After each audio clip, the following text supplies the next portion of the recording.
I want people to kind of like, if you could let people know, like, when you running for state rep, like, when does voting open, when does early registration open, and outside of voting, because we want them to vote, we want you guys Yeah, to vote. That's why we have this, you know. need to vote. You need to vote. What outside of voting, how can people kind of like support you and ensure that like you're successful what you do with like the position you're running in? Most definitely. That's a great question. And so I'll answer it backwards if you don't mind. Oh, absolutely. And so how you can help is one, we're always looking for volunteers. People who want to make a couple phone calls. Do you want to knock on some doors? Knocking on doors is fun. It sounds intimidating, but ask people who come out with me. You start getting addicted to it. So if you want to volunteer, about knock on some doors. If you want a yard sign, we were down to about a little over 100. So get a yard sign. They're running out. Donations are critical. So we can get what we need to win this campaign. I want to be clear. When you're donating to my campaign, you're donating for us to win, Yeah. and to get our message out. It's not for me. It's not patting my pockets at all. But we need to certain things so we can win.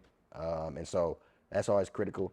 But as far as the election is June 28th. Actually, a day before my birthday, Aubrey, Ooh. or a day after, excuse me, my birthday. And so I'm looking forward to having a great birthday. Hopefully, we're expecting it. So that's Tuesday, June 28th, is the election. Early voting has started already. Actually, early voting started this past Thursday. I mean, that's where I think people need to go vote. I think it'd be a lot or simpler, I should say, smoother. If people go to 1504 3rd Avenue in Rock Island, which is the Rock Island County Clerk office, the Rock Island County building, right? Go there. There's a great TikTok, great video on my Instagram and Facebook that two of my high school team members did. One first-time voter, one second-time voter. They went down and they timed themselves, and they both got done voting when they went down to the county building early in 10 minutes, both of them. And they were shocked how fast it went. But that's a way of showing people, look, you can stop by. Your job will have to let you go if you're voting, Yeah. as long as you just go vote, right? And I believe when people do that, we're gonna win. Yeah. And you get your family, get your cousins, your sisters, get your grandma, and I want people to know. And this is one thing my high school team knows like the back of their hand. If you're 17 right now, but it'll be 18 by November 6th, which is the general election, you can vote in June. And so voting is accessible here in Illinois. That's exciting about it. So go get it done Monday through Friday between 8 and 4:30 p.m. at the county building, and you can vote early. And you vote early, we're going to win. You Absolutely. vote early, we're going to win. If you guys vote early, Thurgood will win. Definitely. So let's definitely support that for sure.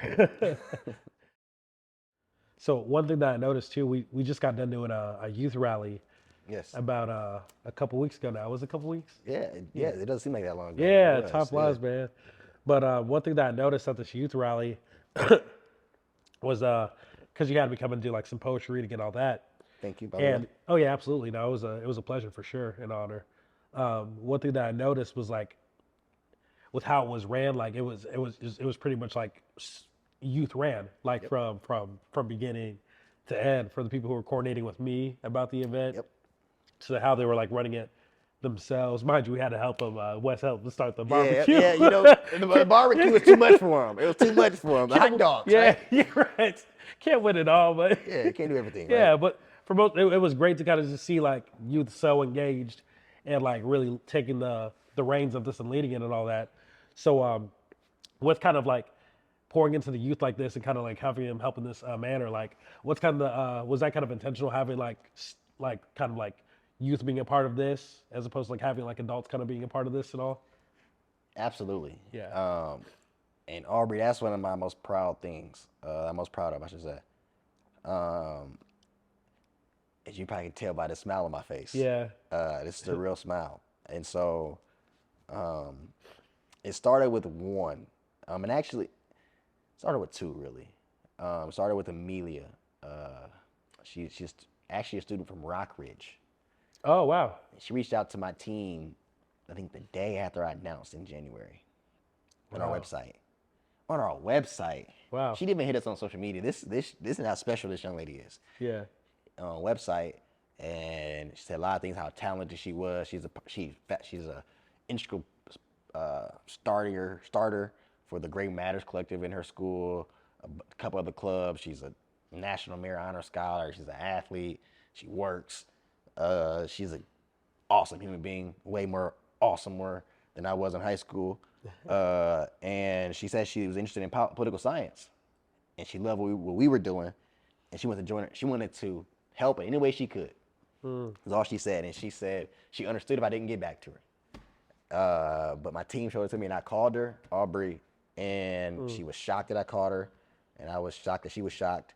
And I set up a Zoom call with her the next week after talking to mom and her, and I told her about myself. She told me about herself, and I asked her to be on my team. She didn't know I was gonna do that. Yeah. And when I did that, originally she joined my campaign team, right? And then there was a kid who I coached, Marion Anderson. I knew he was interested in political science, so I knew he's in basketball, so I was gonna reel him in when he got done with basketball. And then a young lady named Elisa went to join, and from those three, and a young gentleman named Jameer Teague, from those four, excuse me, I saw the opportunity to create a advisory team, and I tasked them with doing their own thing, right? Advising behind things that are important to our youth here, and recruiting more members and going out to Moline, East Moline. We're trying to get out to there.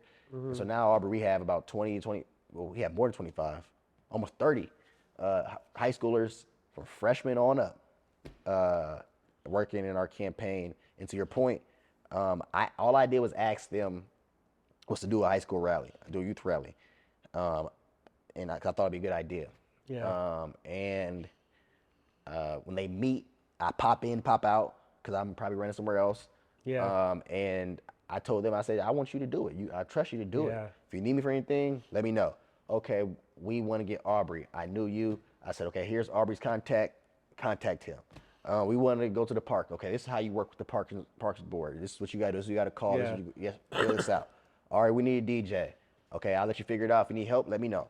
They couldn't find one, so I contacted Wes. Wes got us with Preston. And so now we got a DJ. All right, cool. And they got Essence. They got all these other people, and they created, I didn't even know what the program was looking like when we got there. Yeah. And it's so beautiful, Aubrey, because you were there. You felt the energy they had there. You felt them in control, right? And that's what we need to do. And I met with them, the leaders, I would say, of the high school advisory team last week, I think. Actually, a couple of days after the youth rally, I just could not believe what I witnessed, right? And it motivated me. And I left there with a different understanding about that advisory team. They no longer were going to be an advisory team. And so I met with the leaders of them that week, and I said, look, you guys are my high school campaign team. I'm counting on you. We're going to win because of you. We're going to work together because not only am I going to win because of you, but you guys are going to gather great skills. I'm going to get some great skills from you. And then you guys are going to be accelerated leaders of our community, I believe, because of this. And I gave them a bunch of different objectives within our campaign. And at the end of the conversation, I said, all right, guys, how y'all feeling? Y'all feeling overwhelmed? Am I asking for too much? What's going on? And they said, no, we feel empowered. Which brought chills through my body because we need to empower our youth. Absolutely. But we can't empower them because we think we empowered them. Yeah, I like that. We gotta empower. We gotta make them feel empowered, and that gets back to that trust I told you about before. Yeah. I trusted them to do it, and look what they did. Yeah. Right. They're gonna ask the questions they need. Right. But also, they're brilliant human beings, and I'm just so blessed that I have them working with my campaign team. I meet with them tomorrow, and I always told friends close to me, even before I ran for mayor, that I wanted to create a bunch of little political scientists, and so I think it's the start of it. Yeah. You're just planting the seeds right now, Hey, and awesome. they're growing pretty well. That's Awesome. really awesome. You know, awesome. That's I'm glad you're doing that though. As somebody who works with youth, that's awesome to see. You know, just you empowering them and giving them the opportunities there. So right now you're running for state rep. Is that Yes, sir. correct? Yes, sir. Awesome. So with that considered, just for like the people like watching the listeners and all that, could you explain like what the responsibilities of being a state rep is, what that is, and all that? No, yes, absolutely. Um, and so the way I like to describe it, because a lot of people understand president and Congress and U.S. Senate a little bit better because that's Yeah. what's on TV a lot, right? Mm-hmm. And so the state reps are like the U.S. House, but for the state, Okay. right? So there's more of them than senators, right? Oh. And so they have different chambers, but they work to pass different legislation collectively to go put onto the door, or the desk of the governor president. You follow me? Okay. Yeah. As a state rep, in District 72, you will be representing Moline, most of Moline, excuse me, East Moline, Silvis, Rock Island, Milan. And the objective here is, Aubrey, to, at least in school, when I went to in political science, they call it bring home the bacon, right? Yeah. Because uh, they use the pig as an analogy for legislation, Mm. which also mean funds and resources, Yeah. right? And so as a legislator, we represent your area or district, whatever you are, you want to bring as much of that pig or bacon back home, Yeah. right? And so you build relationships with other representatives and senators and other legislators, state legislators across the state, because we all will convene in Springfield Yeah. to do the people's business. But I'll be still be living here, which I actually just bought my home in March. But it's control the budget and making different legislation and amendments to others behind real issues that matter, real people, like a clean green economy, like affordable, attractive housing, like health and stable communities.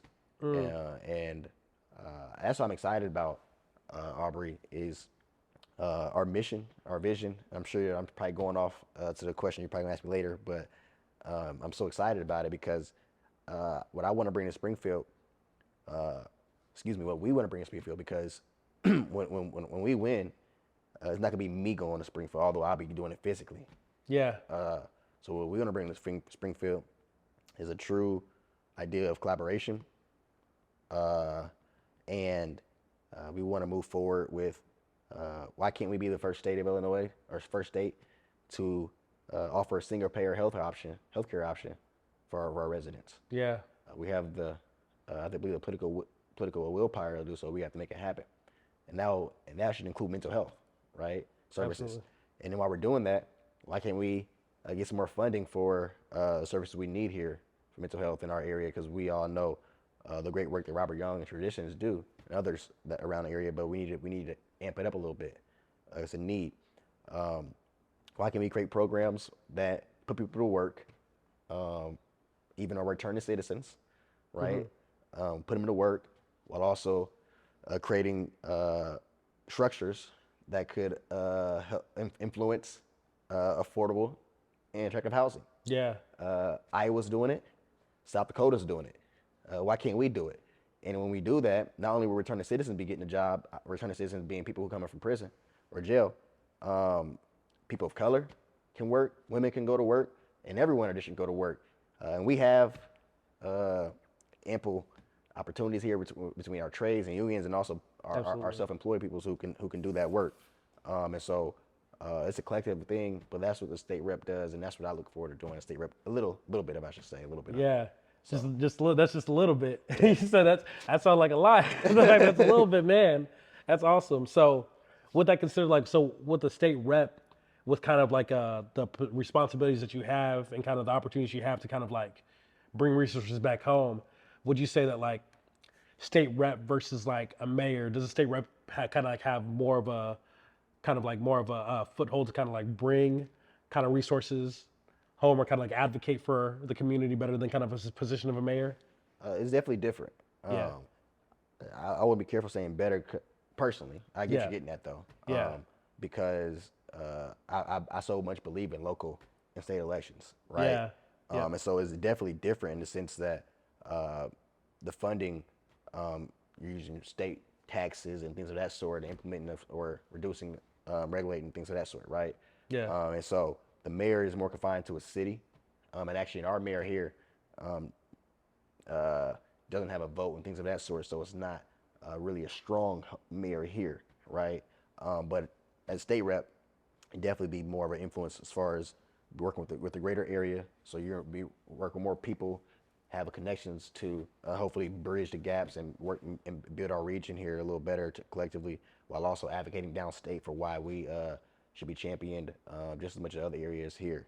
But I think that comes with someone who has the energy to advocate in such a way that that they're proud that they are embracing our diversity. And I believe when we do that downstate, the state of Illinois will be like, whoa, that's what's going on over there, and we've been missing out. Yeah. And that's what I'm looking to do.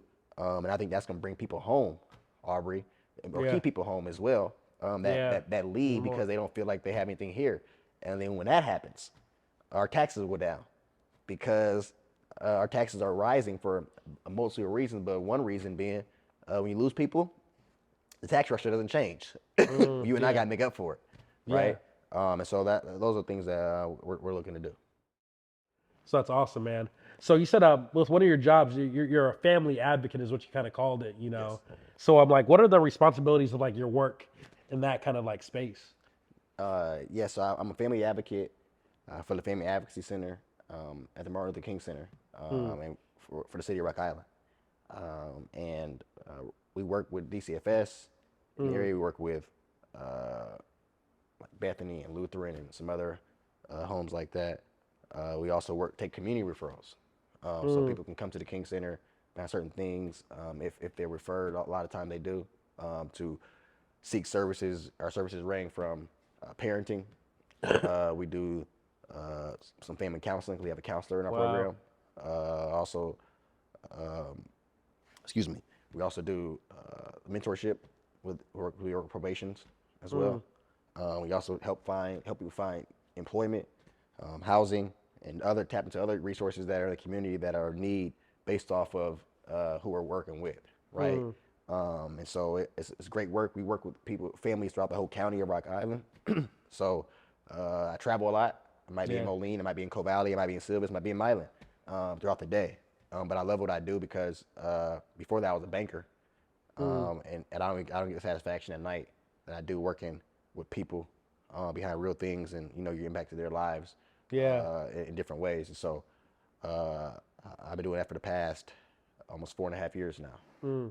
Have you noticed how like since you've been in it for 4 years, have you noticed how like having these resources for families and all that, have you noticed how like it's changed like maybe like the family dynamic in a positive manner, like bringing family members closer together, or have you noticed anything like change wise that kind of like affected the families in a positive way with the service you guys provide? Most definitely.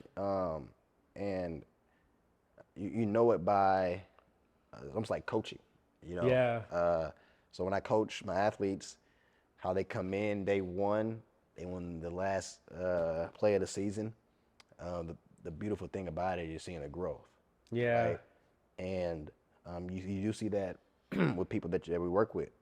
And I think a lot of that is because in our first meeting with them, we come in and we let them know they're people. Yeah. And I honestly tell them straight up, I come in with the file, and I just tell them, I have your file. I haven't read it. I don't plan on reading until after I talk to you Yeah. because I've been judged before. I don't like Yeah. how it feels. And because I don't like how it feels, I'm going to do my best not to judge you. But you got to be honest with me. Be honest with me. We can work from there. And Yeah. my title is a family advocate. So I will advocate for you accordingly to the plans we put in place to work. And when you do that, you start there, I think. It's not always perfect, right? Because the work we're doing human beings. We don't always reach the result we want with every family, right? Yeah. But the ones that we are able to, they express that verbally, but also through their actions and the results of their families picking up pieces and thriving Yeah, and that's awesome. I mean, it's so awesome the fact that you guys just kind of like that you take the route of just like treating them as humans, Oh, definitely. which is to somebody it's almost like the most difficult equation to just treat somebody like like a human to be able to like see those like changes and all that, So the fact that you guys kind of like took that kind of route is really awesome, and I think too like I think just like being like being kind of like a black males and all that, we kind of understand kind of like the isms when it comes to like Hmm. situations like that, or just kind of like programs like that, like how people come into those programs with people who kind of like don't really know their narrative Yep. or really care to know their narrative, and out of that kind of judge like them out of that and kind of like depict a wrong narrative of them and kind of like make the whole situation messy. I think like we kind of understand that like what that's considered, we it's better to take that route of like being human, Yep. So that's also what you guys are doing that work. And you'd be surprised how like something so simple, doing something so simple like I described, can build so much trust. But when trust comes, often where we want to get them to is empowerment, Yeah, right? And then, because I trust you, and I show you I trust you, and give you things bit by bit to show you that I trust you, eventually you feel empowered, yeah, right? And so that's what we look to do. yeah. I like that. It's that kind of that's literally how my job was like as a behavioral teacher with junior high kids. Like I always came with the like, okay, I'm gonna extend a sense of trust and give them a sense of power because out of that respect that I want is gonna happen. It's not gonna happen with me kind of like having Yep. this judgment of like saying this kid's bad and just Yep. having this over their heads. It's like no, you gotta extend that trust, and that gets hard sometimes, So Most that's definitely. awesome. That's awesome. Y'all do that. So last year, like you said, the last time we had you on, you were running for mayor against Mike, Mere right? tones. Yep. Yeah, Mayor Tomes and all that. And he ended up. Uh, I don't want to get the numbers wrong, so like if like you could kind of like tell people the results of like that, that campaign and all that. How much did he like win by and all? It was really close. Really close.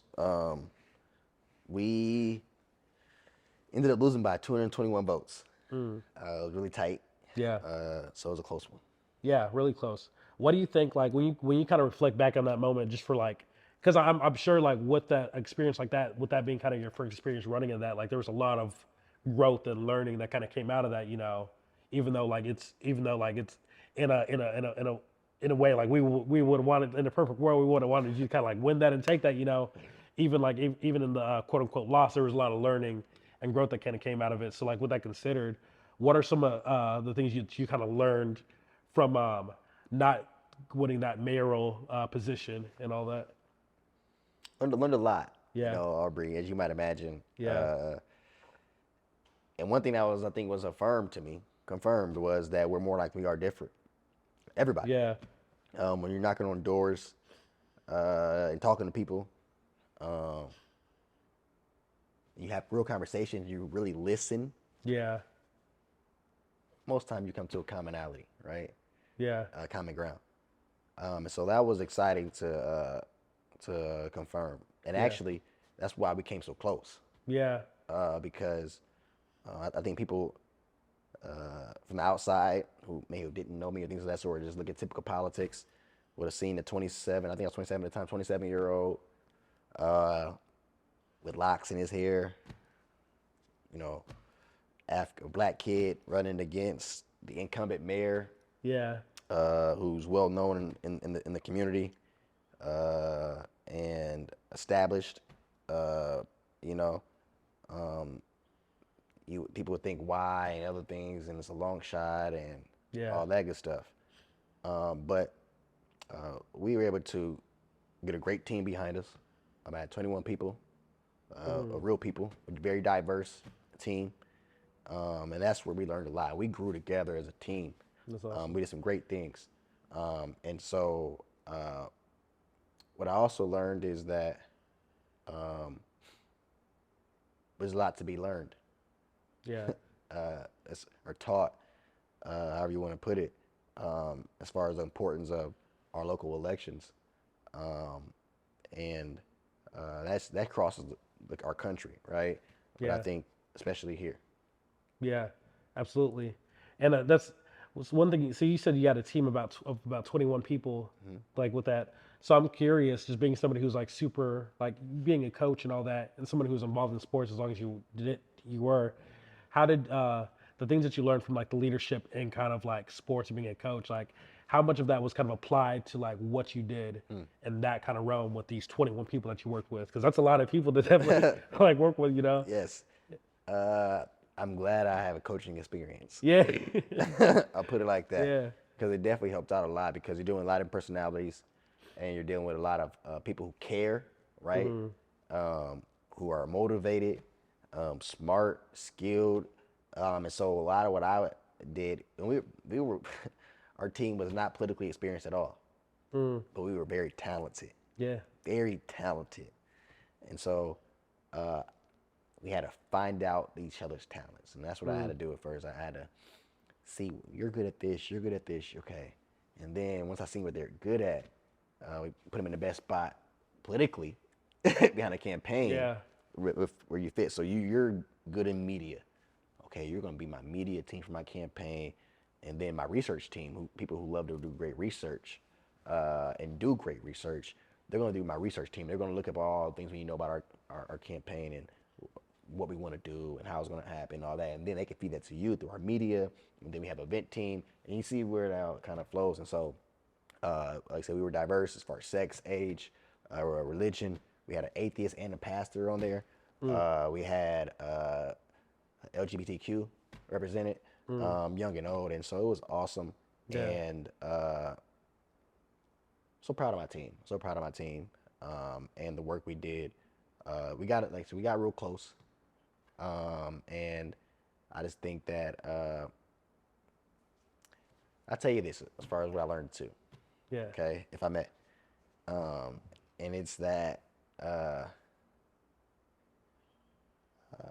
our people have been traumatized in so many different ways, so many different systems. Yeah.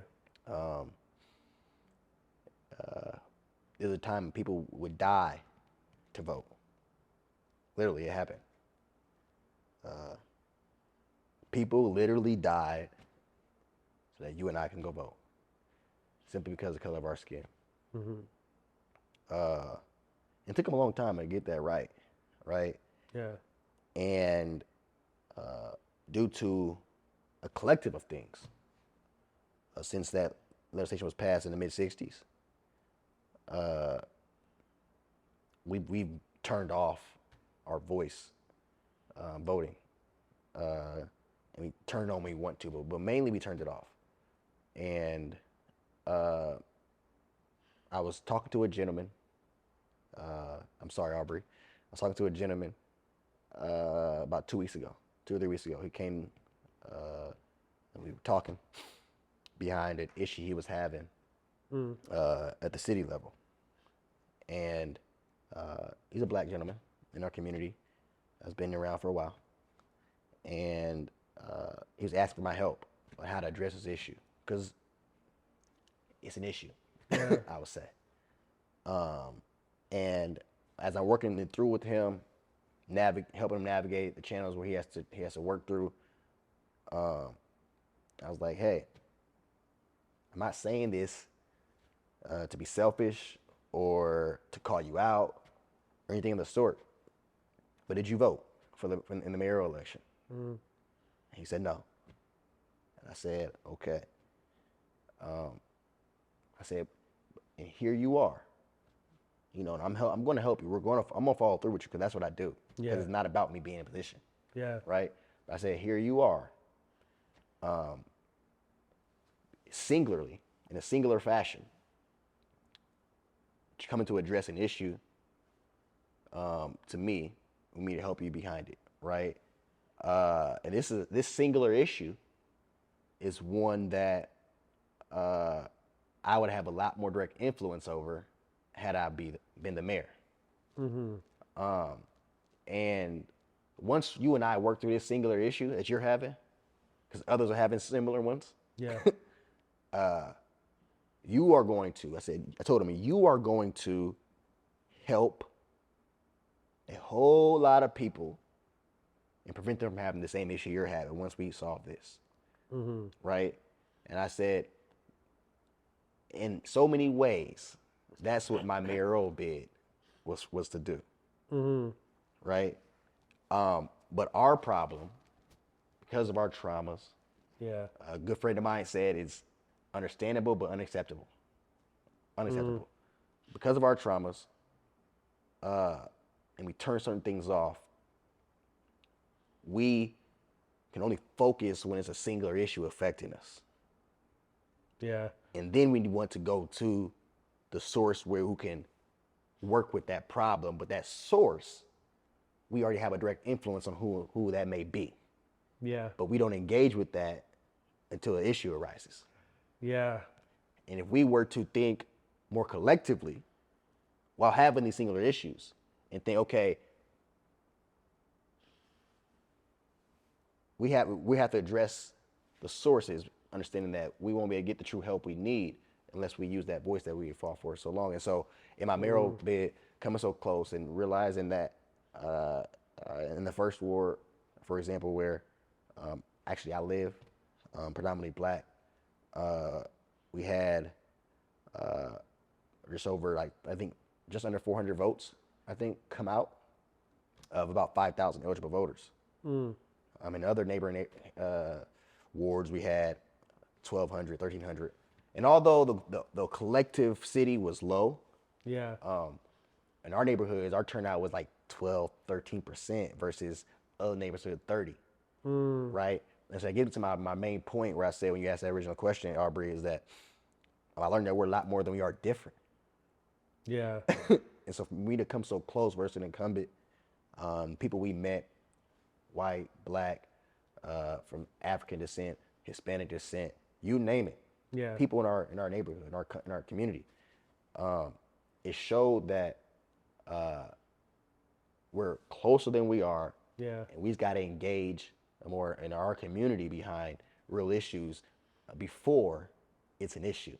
And so I think not only did I learn that, but that gentleman I gave an example to, he picked him out of my example, but others, I can't go many places, Aubrey, Yeah. in our community, our neighborhood, and people will say to me, I didn't believe you could win because we feel we never can, right? And so because they didn't believe we could win, Wow. they probably turned off, or maybe they just voted. Wow. But also, say they voted, they didn't really do a little more oomph to Yeah. get us over, to get their sister or their brother. And now they're telling me, we owe you one, but they don't owe me one. We owe each other one, so to speak. Yeah. Because I'm not doing this to be mayor. I'm not doing it to be state rep. I'm doing it because I believe I'm the best person for the job, to service everybody. And I'm just excited about the opportunity we have as a community to show out in big numbers, and have some representation for everybody that's truly desiring to do so. And so that's what I'm excited about. That's awesome. Hey, I thank you again, Thurgood, for coming on and just kind of sharing kind of what you're doing. And again, like I'm definitely, it's a privilege to be able to have you on for sure. Definitely enjoyed the conversation. Well, thank you. It's a privilege to be, what do you have now, 3 books? Yeah, 3 books. Yeah, I'm sitting next to Arthur, 3 books. So it's a privilege to be next to you. Okay, and thank you for work you do in the community and then with this podcast, because you and I are what I'm getting at as far as what we got to keep here. There's more of us, people better than you and I know, after you'll say that too, that from here, in different areas. And so thank you for sticking out here, and hopefully we could work together for the long haul. We will be, because we're gonna make this place the place to be. Absolutely. Yeah, because Rock Island, there's beauty to it, and Most like definitely. it's just got to shine it on there a little bit. Most definitely. So I thank you all again for tuning into this episode of the Black Thoughts Podcast. If you have not subscribed, please subscribe to the channel, and we'll see you for the next episode. Thank you.